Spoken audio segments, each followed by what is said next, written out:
ఇప్పుడు 198 మంది అధికంగా గ్యాస్ట్రిక్ సమస్యతోనే బాధపడుతున్నారు. దానికి సంబంధించి ప్రధానంగా జంక్ ఫుడ్స్.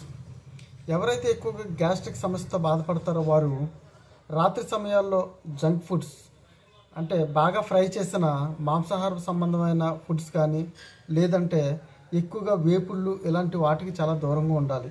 వాటి వల్ల నైట్ అంతా కడుపు పొంగరించేసి ఉబ్బరంగా ఉండి గుండెల్లో మంట, కడుపులో నొప్పి వచ్చి వాళ్ళకి నిద్ర కూడా సరిగ్గా పట్టదు. అదేవిధంగా ఎవరైతే పాల పదార్థాలు ఎక్కువగా ఇష్టపడుతుంటారో వాళ్ళకి కూడా పాలలో ఉండే లాక్టోజ్ చాలా తక్కువ మందిలో అరుగుదల సమస్య కలిగిస్తుంది. అలాంటి వాళ్ళు పాలు మరియు పాల ఉత్పత్తులకు సంబంధించిన ఆహార పదార్థాలకు దూరంగా ఉండడం చాలా మంచిది. దాంతోపాటుగా కృత్రిమంగా తయారు చేసినటువంటి సార్బిటాల్ మరియు అసార్టాటమి అనే ఒక స్వీట్నర్ పంచదారకు బదులుగా ఉపయోగిస్తున్నారు. అలాంటి వాళ్ళు కూడా ఈ యొక్క సార్బిటాల్ మరియు అస్పర్టామే అనే యొక్క కృత్రిమ స్వీట్నర్లని దూరం పెట్టినట్లయితే గ్యాస్ట్రిక్ సమస్య నుంచి బయటపడవచ్చు. అవి కూడా కడుపులో అధికంగా ఇబ్బందులు కలిగించే ప్రమాదం ఎంతగానో ఉంటుంది. కెఫిన్ అధికంగా ఉండే టీ కాఫీల వల్ల కూడా కడుపు ఉబ్బరంగా ఉండి గ్యాస్ట్రిక్ మరింత పెరిగిపోయి కడుపు అంతా మంట కలిగించే ప్రమాదం ఎంతగానో ఉంటుంది.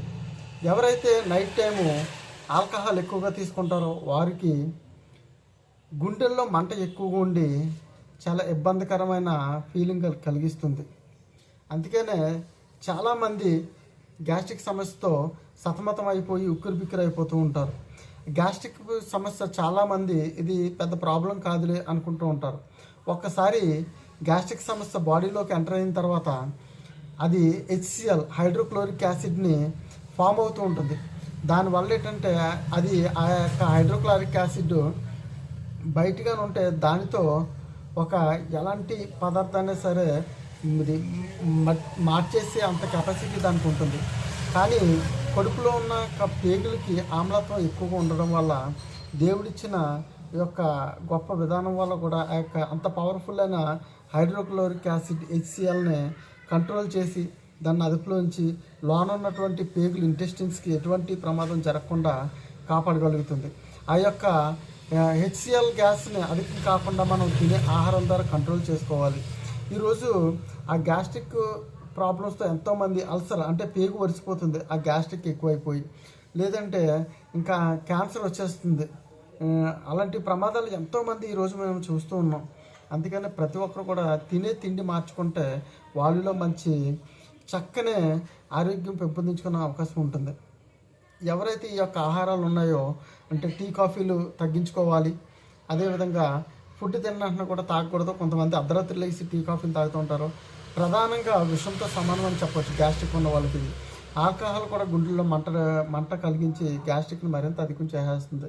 కొంతమందిలో అయితే పప్పు ధాన్యాలు ఫైబర్ సంబంధించినటువంటి పదార్థాలు ఏ ఉన్నాయో అవి కూడా గ్యాస్ట్రిక్ని అధికం చేస్తూ ఉంటాయి. ఎందుకంటే అరుగుదల సమస్య తక్కువగా ఉండడం వల్ల గ్యాస్ అధికంగా ఫామ్ అయిపోయి కడుపు అంతా ఉబ్బిపోతుంది. ఎవరైతే సన్నబడాలి అనుకుంటారో అలాంటి వాళ్ళు ఇలాంటి ఫుడ్స్ అన్ని కూడా దూరంగా ఉండడం వల్ల గ్యాస్ట్రిక్ ఎక్కువగా ఫామ్ అవ్వకుండా వాళ్ళు కూడా చక్కని డైట్ మెయింటైన్తో సన్నబడే అవకాశం ఎంతగానో ఉంటుంది. సో ప్రతి ఒక్కరు కూడా భయంకరమైన యొక్క గ్యాస్ట్రిక్ ప్రాబ్లం నుంచి కంట్రోల్ చేసుకోవాలంటే ఎన్ని మందులు ఉన్నా సరే జీవితాంతం వాడవలసి ఉంటుంది. దానివల్ల మీకు ఎంతో కొంత సైడ్ ఎఫెక్ట్ చూపిస్తుంది. అనేక రకాలైన ఇబ్బందులు ఎదుర్కొంటూ ఉంటారు. సో ప్రతి ఒక్కరు కూడా ఈ యొక్క పదార్థాలు ఏవైతే చెప్పానో కృత్రిమ సార్బిటాల్ లేదా అసాప్టార్మి అనే స్వీట్నర్లు మరియు ఆల్కహాల్, టీ కాఫీలు మరియు కొన్ని రకాల పాల పదార్థాలు పాలతో తయారు చేసినటువంటి కోవలు లేదంటే పాల ఉత్పత్తులు ఏవైతే ఉన్నాయో అవి, దాంతోపాటుగా కొన్ని రకాల కూరగాయలు కూడా పడవు. వంకాయలో భయంకరమైన గ్యాస్ అనేది ఉంటుంది. గ్యాస్ట్రిక్ ఉన్న వాళ్ళు నైట్ టైం కానీ ఆ వంకాయ తిన్నట్లయితే కడుపు అంతా పొంగిపోయి వాళ్ళకి చెస్ట్లో నుంచి భయంకరమైన మంట వచ్చేస్తుంది. దానికి చాలా సతమతం అయిపోతూ ఉంటారు. సో ఏదైతే ఆహారం పడట్లేదో ఆహారాన్ని కూడా దూరపరచుకోండి. దానితో పాటుగా ప్రతి ఒక్కరు ఈరోజు ఉదయం లెగ్గానే టిఫిన్స్ అలవాటు చేసుకుంటున్నారు. అవి బజ్జీలు, పూరీలు అనే బయట చేసిన ఫుడ్లు కూడా చాలా ప్రమాదకరం. సో ప్రతి ఒక్కరు కూడా ఆ యొక్క ఫుడ్లు దూరంగా ఉండి ఉదయాన్నే పెరుగన్నం తింటే మంచి బ్యాక్టీరియా కడుపుకి అంది గ్యాస్ట్రిక్ని పూర్తిగా కంట్రోల్ చేస్తుంది. సో ప్రతి ఒక్కరు ఈ యొక్క వాల్యుబుల్ ఇన్ఫర్మేషన్ తెలుసుకుని ఆరోగ్యాన్ని కాపాడుకోండి.